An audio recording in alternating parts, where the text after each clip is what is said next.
Hi viewers, today topic தொப்பை versus கர்மா. ஒரே காமெடியாக இருக்குல்ல? காமெடி இல்லைங்க, சீரியஸ். ஃபஸ்ட்டு கர்மானா என்னங்க? அது ஒன்றுமே இல்லைங்க. நம்ம பயப்படுற அவசியமும் இல்லைங்க. உதாரணத்துக்கு, நாம் சாப்பிட்ற ஃபுட்டு எல்லாமே எனர்ஜியாக மட்டும்தான் நம்ம உடம்புல இருக்குங்களா? யோசிச்சு பாருங்க.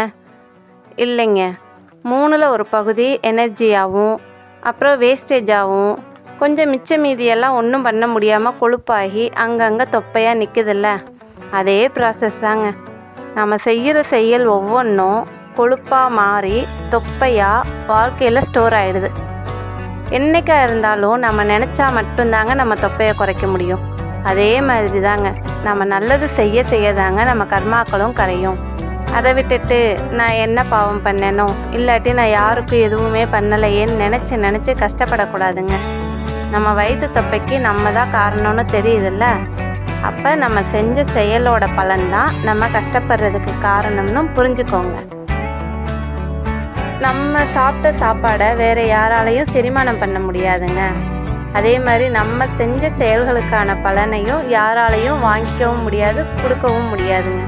அது புண்ணியமாக இருந்தாலும் சரி, பாவமாக இருந்தாலும் சரிங்க. ஸோ நம்ம செஞ்சதுக்கு நம்ம தான் அனுபவிக்கணும். அதுக்காக பயப்படணும்னு அவசியம் இல்லைங்க. கர்மா அப்படின்னா நல்ல வினைகளும் உண்டு, தீய வினைகளும் உண்டு. நம்ம நல்லது வரும்போது அதை யோசிக்கிறது இல்லை, கொஞ்சம் கஷ்டப்பட்ட உடனே அதை பெருசாக யோசிக்கிறோம். அவ்வளோதாங்க. சரிங்க, மறக்காமல் சப்ஸ்கிரைப் பண்ணிடுங்க. நீங்கள் சப்ஸ்கிரைப்